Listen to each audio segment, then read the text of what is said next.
ग्रंथ वेद है और अंतिम ज्ञान कुरान है, और दोनों का मूल एक एकम एवं अद्वितीय ला इलाहा इल्लल्लाह मुहम्मदुर रसूलुल्लाह, वन गॉड विदाउट सेकंड। अव्वल अल्लाह नूर उपाय कुदरत के सब बंदे, एक ही नूर से सब जग उपजे, कौन बनेगा नहीं सकते। तमाम आलम एक ही मर्द औरत की औलाद है।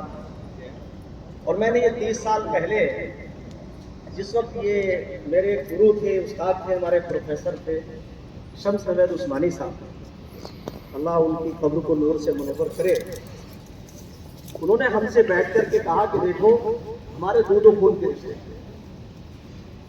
तो मैंने 30 साल पहले जब ये कहा कि भाई संसार का जो पहला ज्ञान है वो वेद है, और वेद और कुरान के अंदर बहुत सिमिलरिटी है, तो अखबार वाला लिखने को तैयार नहीं, कहा मेरा ऑफिस जल जाए। और हमारे लोगों का, यानी मैं मुस्लिम विद्वानों की बात कर रहा हूँ, उनका ये आलम था कि जब मैं हिंदी में बात करता था तो मुझसे कहा करते थे कि शमून तुम इसका भी लिहाज नहीं करते हो, तुम मस्जिद में भी हिंदी बोल देते। तो मुझे उस वक्त अफसोस होता था, मगर मैं खान साहब को, क्योंकि मेरे खान साहब से लगभग 15 साल का ताल्लुक है, और मैंने एक खान साहब से एक बात कही बीच में, आगे मैं इसलिए कह रहा हूँ कि खान साहब खेती बाड़ी को बहुत सारे लोग करते हैं, आपको तो उस खेती को बचाने की जरूरत है जो देश के अंदर उजड़ने जा रहा है। तो बहरहाल मैं इस पर तो कभी फिर बात करूंगा। मैं ये कहना चाहता हूं कि जिस वक्त आरएसएस के संचालक कहा डॉक्टर मोहन भागवत जी ने कि हमारा डीएनए, तो हरिद्वार के अंदर स्वामी रामदेव जी, मेरा उन्होंने जब उनसे इंट्रोडक्शन कराया तो मैंने उनसे कहा कि मोहतरम, मैं तो 30 साल से कुरान के बारे में मुसलमानों को बताने की कोशिश कर रहा हूँ, सारे इंसानों को बताने की कोशिश कर रहा हूँ कि वेद और कुरान को अगर पढ़ लिया जाए तो उनकी जो सिमिलरिटी है उससे हमारी जो दूरियां हैं वो कुर्बत में बदल जाए। मैं आज खुदा की कसम खा के कहता हूं कि हमारे नफे और नुकसान एक है। बहरहाल मैं इस मौजूद पे, क्योंकि खान साहब ने जो काम किए हैं, अगर मैं उनके बारे में कहूँ तो उनकी जो सामाजिक कार्य हैं, मैं उनसे नहीं, मैं इसलिए बताना चाहता था कि चलिए, खान साहब के काम बहुत सारे हैं, उसे गिनाने की जरूरत नहीं है, मैं टीवी देखता रहता हूँ। और सबसे बड़ी बात यह कि उन्होंने इस वक्त जो एक गुलदस्ता सजाया है, इसमें अलग अलग मुख्तलिफ किस्म के जो लोगों को ला करके एक जगह बिठा दिया है, ये कोई मामूली बात नहीं।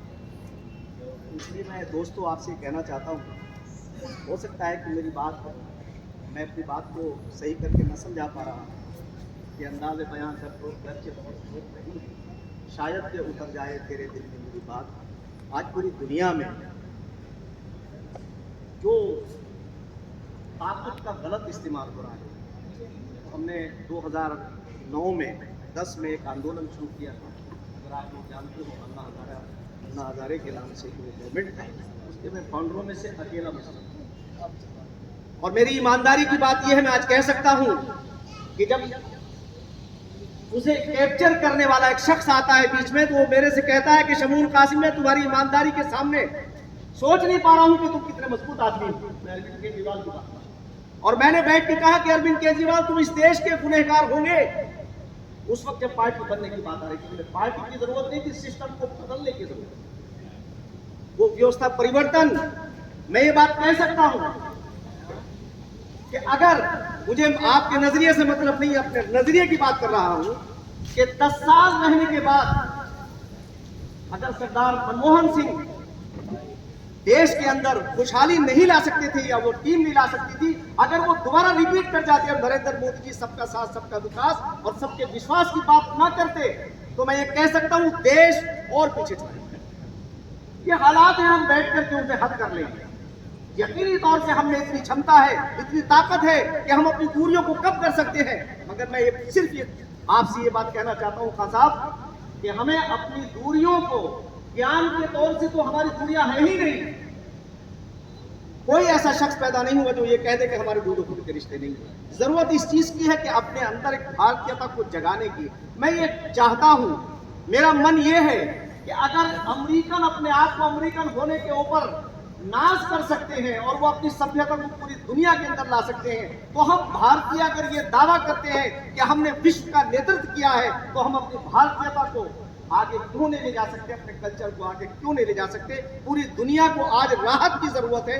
जिस ईमानदारी के नाम पर बेईमानी फैल रही है, जिस मानव अधिकारों के नाम पर मानव अधिकारों का हनन हो रहा है, तो कौन रोकेगा।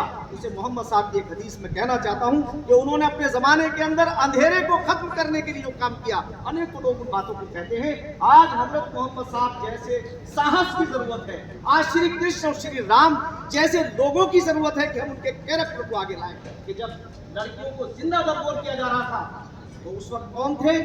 हजरत मोहम्मद साहब की जो एक रोशनी नहीं, बल्कि उन जालिमों को रोका कि तुम ये जिस माँ के पेट से तुमने जन्म लिया है, ये तुम्हारी माँ है, ये तुम्हारी बेटी है, ये तुम्हारी वाइफ है, और अगर तुमने इसका अपमान किया तो तुम्हें राहत नहीं मिल सकती, तुम्हें फलाह नहीं मिल सकती।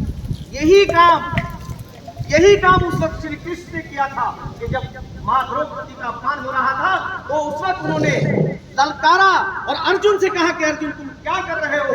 कहा महाराज मेरे सामने मेरा खानदान है, ये तुम्हारा खानदान नहीं है, ये पाखंडी है। और धर्म, तुम एक योद्धा हो, तुम एक क्षत्रिय हो, तुम्हारा धर्म ही जुल्म से लड़ना है। तो जुल्म से लड़ने के रास्ते ये नहीं है कि आपके हाथ में तलवारें हो।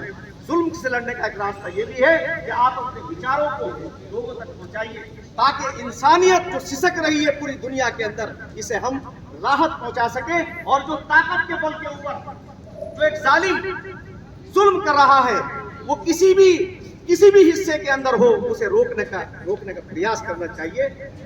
मैं इसी के साथ कि नहीं है ना उम्मीद इकबाल अपनी कश्ती हीरा से, जरा नंबो तो ये मिट्टी बड़ी जरखेज है साथी। मैं साहब का शुक्रगुजार हूँ कि दो बातें आपसे कहने का मौका दिया। हो सकता है इसमें कोई कमी रह गई हो, फिर कभी आपसे बैठ के बात करें, क्योंकि हम तो स्पीकर हैं, समय चाहिए।